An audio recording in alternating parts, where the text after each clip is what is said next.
What I'd like to do now is actually part of a presentation that I've been giving for years that is in book form and is also on audio, but it's actually never been in a video form per se. And it's a multi-part presentation that specifically has to do with where we're holding right now in history and putting in perspective the events of today in the last 20 years or so, and where things are going based upon the Gemara, the Talmud, based upon Kabbalah as well, because really it's a very important part of the presentation and the knowledge that we need to understand, because as we'll see, a lot of details and important points that are necessary for putting into perspective the entire timeline of history today and the past and how history works in general from a Torah perspective. It's all based upon certain very important Kabbalistic ideas that it's inescapable, and we'll go over different parts over the next few weeks in Mirz Hashem.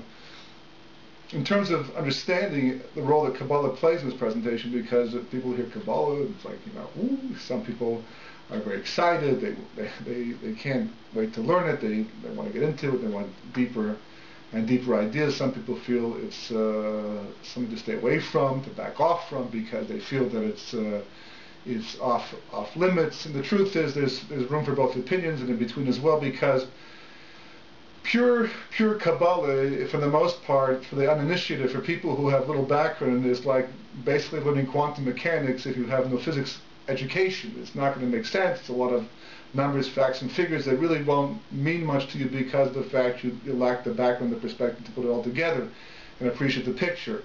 That's pure Kabbalah, which is extremely fascinating and extremely important for understanding how God made creation as much as we can possibly know it, and how He runs the world, basically.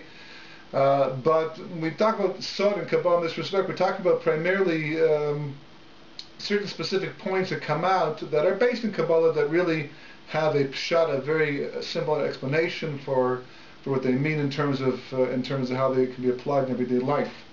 So, just to give an idea, first of all, before we go anywhere, just the idea of pardes, because it's important to understand and appreciate the four levels on which Torah can be learned. The Talmud speaks about four rabbis who entered pardes. Pardes, the word pardes actually means an orchard, so it refers to an orchard.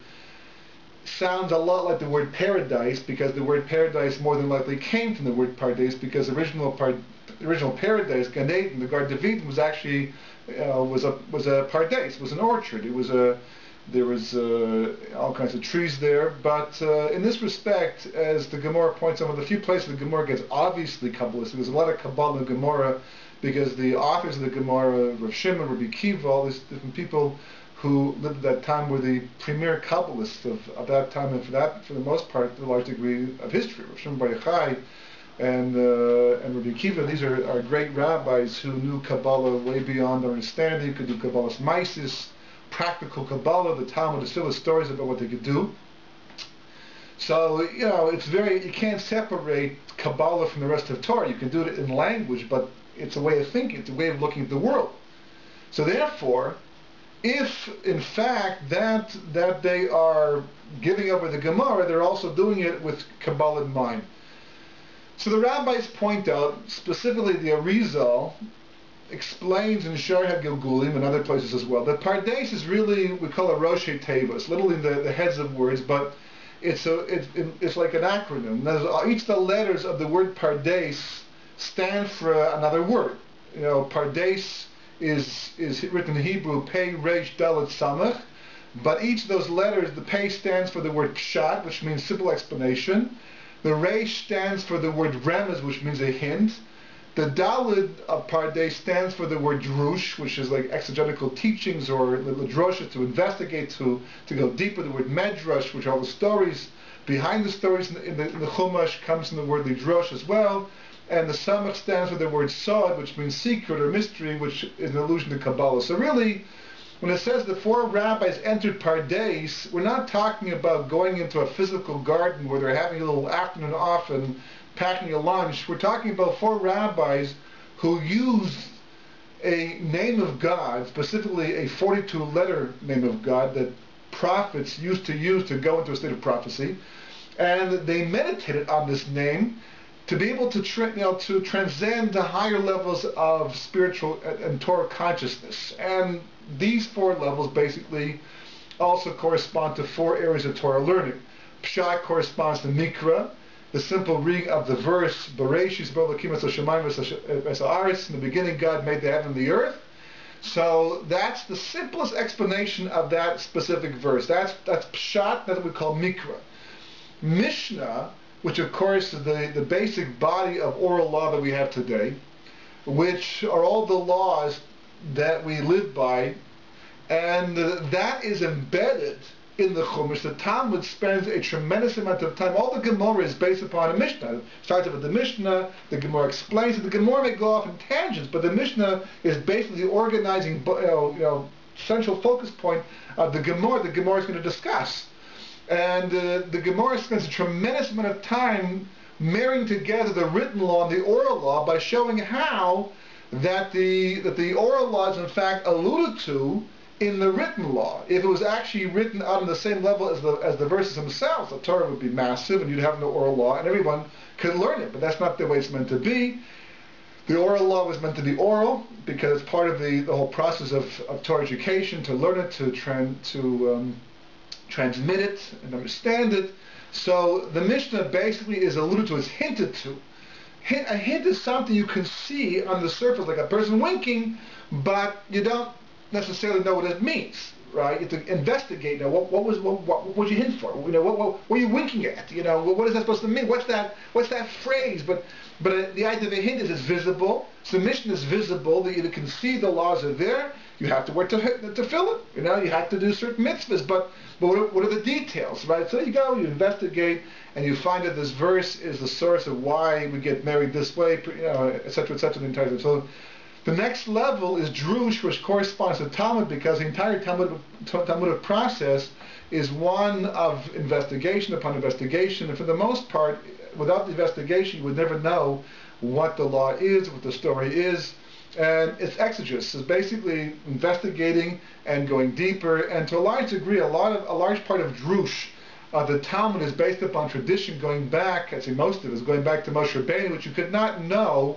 without this tradition or prophecy, or having the merit like Rabbi Yosef Karo and people in his generation who actually spoke to Eliyahu Navi, the Arizal who spoke to Eliyahu Hanavi, who gave over to him all kinds of ideas and concepts of Torah that you could never know on your own, again without prophecy. It's God talking directly to you, so it's an even higher level. So that's the level of Drush. So we already said Pshat on the first verse of the Torah is Bereshis bara Elokim es hashamayim v'es haaretz. In the beginning God made the heavens and the earth. Nothing complicated about that. The level of remes on that specific verse is, as Rashi points out, the word Bereshis is grammatically incorrect. And we can assume that God, being perfect and the ultimate writer, the ultimate author and editor, and all packed into one being, right, is perfect. So therefore, if he chooses a word, the very first word of the Torah, and it's grammatically incorrect, there's a reason for that. Because the structure of the sentence demands that you use the word Bereshana. Bereshana means in the beginning of something, right? Bereshis, it's a construct. And you require another word. Rashi explains the entire thing. So therefore Rashi says that this is in fact alluding to a different level of explanation, even though Bereshis is read as in the beginning, but really Bereshis is 2 words. The base is a preposition, the Reshis is the proper noun, or the noun itself, right? And Bereshis means literally for the sake of Reshis, God made the heaven and the earth. So there's a hint, it's a remez, because you can see right there that there's something going on, but what does it mean? What is this word supposed to mean over here? So you investigate, and it turns out Bereshis is for the sake of Reshis, and as Rashi explains, Reshis means Torah, and Reshis is a nickname for the Jewish people. So for the sake of Torah and the Jewish people, God made the heaven and the earth, because as we know, if it wasn't for the sake of Torah, God would have destroyed the world a long time ago. We know this because the world was meant for Torah. The world was meant for a light unto nations. Without that, there's no justification for creation. It's not just to be a place for people to hang out and do their own thing. It's specifically for revealing the reality of God within creation, and that requires Torah, and that requires a light unto nations, and all the goyim that can do that. So therefore, the Torah is stating implicitly the mission statement of Ma'aseh Bereshis. It's hinted to by the base and the improper word. So that's the level of remes of the verse, right? The base is an allusion to the fact that it's for something. Reshis is the noun. And right there in that verse, we have a statement, an explicit statement of the purpose of Ma'aseh Bereshis. That's the idea. So the word, the drush, what's the drush? The level of drush of the word Bereshis, right? So the Medrash explains that Bereshis is actually two words, but not with the base and the reshis like before, but the level of remes, but it's divided into two by Bereshis, right? Base, resh, aleph is the first word, which means he created, and shis is Aramaic for six. And it's not the first time we have Aramaic in the Torah. We see that a few times, the Gemara points out. But here, Bereshis means he created six. And what was the six he created? The 6,000 years of history were all made at the first moment. There was a disagreement amongst the Meforshim, the commentators, as to whether or not history is an ongoing process, or whether or not creation was made all at the first moment. In other words, the very first moment that God said, in the beginning, Beresh, that the mention of that word, that all of potential of all of history, this moment, the one before it, all the moments before that, the ones after, until the end of history, it's all in the word Bereshis, in the base itself. The moment that God pronounced creation to being, that Bereshis, that all the 6,000 years, the 6 years of creation, and the 6 millennia that followed, all came into existence, at least the potential, at that first moment. Now you cannot know that from the verse or the word. That requires medrash. That requires drisha, an investigation to understand what's going on behind the scenes over here. It's a tradition, and that's the level of drush. So what's the sod? What's the sod behind this? So that Kabbalah explains also, divide the word Bereshis, right, into two, right? It's two words, Bereshis. But here, the 6 that God created was not just the 6 days or the 6 millennia of history that followed that, but we're going back even before that, the basis, the shores, the root of that, which are the 6 sfirot of Chesed, Gevur, Tiferes, Netzach, Hod, Yosef. For that you have to understand a little bit Kabbalah, but the 6 sfirot basically represent 6 levels of light, of reality, of worlds, so to speak, that God built specifically to filter His light, to pass over to us His light, in order to give existence, whatever character, whatever potential it's going to have. And each of the 6 sfirot, right, correspond to a different millennium, right? So Chesed corresponds to the first millennium, and Gvura corresponds to the second millennium, all the way till the 6th millennium, which corresponds to the sphere of Yesod, which perhaps at some point in time we'll discuss this in more detail. But that's the sod of the word Bereshis. So we have 4 levels of Torah for one word, and of course the entire Torah can be learned this way. In fact, the Tikkun Zohar is basically 70 different explanations of the word Bereshis. So, 70 faces of the Torah, we know the Torah is extremely and infinitely deep. It's God's word, right? And these are the 4 levels on which to learn any concept.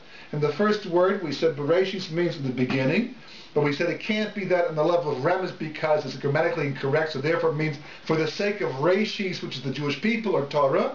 The level of drush is that God made the 6,000 years, the 6 years of creation, in the 6,000 years right there at the beginning of history, in the very first moment. And the level of sod is the level of the 6 spheres that God made, which are the cosmic DNA, if you will, of the 6 millennia that are going to follow, right? So one word, 4 different levels. And this is an important way to get information that allows us to put into perspective events and ideas that are going to have a very profound impact all through history, and specifically at this stage of history, as we approach the end, and very close to what the Mashiach, if not already living into that period right now, as we'll discuss later on, B'ezras Hashem. But just an example of how Sod makes a difference, Kabbalah makes a difference in understanding concepts. So, for example, one of the most important questions that mankind has grappled with over the thousands of years has been the idea of tzaddik v'ralo, right? Good people to whom bad things happen. Where's God? Where's judgment? So, we have expressions as gamzula tova to deal with it. We don't understand. We don't understand why God did that. Why God let Eov, for example, the story of Job, suffer the way he did. He seemed like a very righteous person. God, basically dragged the Sitra Achra, the Satan, into the picture and fixed him on Eov to a large degree for some reason. And from that book has come many, many other commentaries as to whether there's a God, divine providence, no divine providence, God's there, gets involved, doesn't get involved in mankind's history. And the story of Eov is the basis of all of this discussion of tzaddik v'ralo, why bad things happen to good people. The converse is also true. The people question why good things happen to bad people, but that bothers people less than the other way around. And the story of Eov is really about this whole discussion, and it seems almost unresolved to a large degree by the end of the Sefer. However, the Rizal explains, if you look in the Shir Shel Yam of in Parshas Beshalach, after the Jewish people have crossed over the sea, and the big miracle has happened where the Egyptians were drowned and the Jews were saved, and they sung Shira. Shira is that specific song. It's not like a song we sing on Shabbos per se. Shabbos mirrors like that. It's not like other songs that people sing, but it's a statement. It's the song of the soul, where a person has a moment of clarity of divine providence. They can see the reality of God so clear that their soul sings out to praise God, to point out there's God, and God did this, and this is the reality of God. That's what Shira comes to do. Not just to praise, but to clarify, to make real to ourselves and to other people as well, who will see the Shira. And in the Shir Shel Yam, one of the most famous of all the shirs that Klal Yisrael ever says and sings, the Shir Shel Yam, they cross the sea, and in that shir, there's one pasuk that says, Yemin Hashem tir'atz oyev, the right hand of God crushes the enemy. Yemin Hashem, the right hand of God, of Hashem, of God, tir'atz, destroys, crushes, Oyev, the enemy. I mean, clearly he did, right there in the Yam Suf. He drowned the Egyptians. The right hand of Hashem, which is always the representation of strength, especially by Hashem, drowned the enemy. So that's what the pasuk is in fact talking about. Comes along the Arizal and says, yeah, but you know what? Tir'atz Oyev is actually the same letters as Tsaras Eov, the leprosy of Eov, because Eov also had leprosy.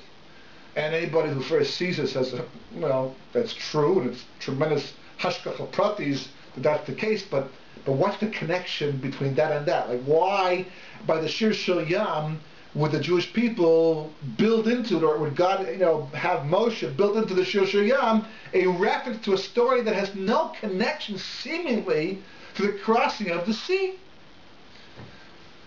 So the Arizal explains, and he says the following thing. He says that, when the Jewish people got to the Yam Suf, as the Medrash points out, and they're standing there with their backs to the wall, and to the sea of water, really, and the Egyptians are up here ready to pounce and jump on them at a moment's notice and destroy them, right? So the prosecuting angel, really the Midas Adin, the attribute of justice came out and said to Hashem, what do you plan to do here? Do you plan to save the Jewish people and do away with the Egyptians? Is that all fair? As I say in modern Hebrew today, right? It's not fair. Why not? Halalu ovdei v'razara, because the Egyptians are involved in idol worship. But halalu ovdei v'razara, because the Jewish people also, by being in Egypt, also got involved in idol worship. So they're kind of equal. So if that's the case, either destroy them both or save them both. But it's not fair to save the Jewish people and to kill the Egyptians over here. And of course, God likes to play by the rules of creation that he created, even in circumstances like this. And the attribute of justice making this complaint, this taina, God has to take into account. He can't simply say, just be quiet, mind your own business, and go about his business over here. Yeah, these are all midrashim, these are stories, they require a deeper explanation. There's much more going on here that meets the eye, meets the ear, meets the head. But you have to appreciate that there's something else, a deeper level taking place over here. So what happens? So God says, you're right. And I hear the point. I hear what you're saying. It makes a lot of sense, and perhaps we can't. And he's got a problem over here, and God's got a problem, because he promised Abraham, Yitzchak, and Yaakov that the fourth generation will go out and make it to Eretz Yisrael. Okay? Now, we've already wiped away, or seen wiped away, 4/5 of the Jewish population in Mitzrayim in the plague of darkness, because they did not want to go out. They rejected Moshe as the leader. They rejected the redemption coming up, and they got stuck. They got stuck behind, and God had them taken out of the picture because they weren't part of that redemption from Mitzrayim. Okay, so we have 1/5 left, maybe 3 million Jews and 3 million Erevra, right? And if they're going to get wiped away in the Yam Suf, then who will fulfill the promise made to Abraham, Yitzchak, and Yaakov? There's a problem over here. The Jewish people aren't worthy. What are you going to do? So God decides that he's going to distract the Midas Adin, the Sitra Achra, away from the situation so he can pull off this fantastic salvation of the Jewish people. So he says, you know, by the way, have you seen my Eov? He's a really righteous person. And, you know, al tiftach pelasat. You don't want to open up your mouth to the Satan. You know, and that's the perfect example. It's a classic case in point. God says, you see my righteous Eov. The last thing you want to say in front of the Sitra Achra is righteous Eov, because that perks his attention. And he says, well, you know, he's not so righteous, but don't bother me right now. I'm busy prosecuting the Jewish people. So God says, yeah, I know, but have you seen my righteous Eov? And this is exactly part of the question of the story of Eov, because the story of Eov seems to begin in the middle of nowhere. In the middle of nowhere. But this is where it begins right here. And a person could say, well, that's also not fair. But the Gemara explains, and the Zohar goes even one step further, the Gemara explains in Sanhedrin on 106a that Pharaoh had 3 advisors as to what to do with the Jewish people. One was Yisro, the future father-in-law of Moshe Rabbeinu, because Moshe was not yet married to Tzipor at this point in time. And he had Bilam, of course, the quintessential anti-Semite, like Amalek himself, who said destroy the Jewish people. Yisro said don't touch him because he feared, you know, God, and knew that anyone who tries to destroy the Jewish people gets it back in their own face eventually. Bilam had no fear of that. He said destroy the Jewish people, get rid of them. And Eov was the third person who was a deciding vote. And he pleaded the 5th Amendment. I'm not going to say. According to the Zohar, he said don't kill them, take away their money, take away their, hurt their bodies, and as a result of it, he lost all of his money, measure for measure, and he had psoriasis, leprosy. So he could have been the vehicle through his vote back in Mitzrayim to free the Jewish people, and he rejected the opportunity.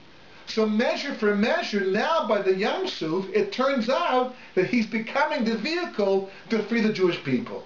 So he says, have you seen my righteous Eov? And the Sitra Achra says, oh, I'll be right back. Let me check it out. But don't do anything. Right? Don't, just put this whole situation on hold right now while I check out your righteous Eov. It goes off and the whole story of Eov takes place. You can read for yourself, say for Eov. In the meantime, what does God do? Splits the sea and says to the Jewish people, quick, get across before the Sitra gets back here. Eov will only be distraction for so long, and they go across and they're saved. In spite of the fact they're worthy of din, of judgment, of being wiped away like the Egyptians. And the Egyptians come down after, and God, and drowns them all. And the Jewish people are miraculously saved. And it's right there in the Chumash. So, as Rashi points out, God rips open the 7 heavens, and even a shivcha, a simple handmaid at the sea, had a clearer vision of God in history that even the prophets that came later on, like Yechezkel, Yeshaya, Yirmiyahu, the key prophets in Jewish history, and they saw everything.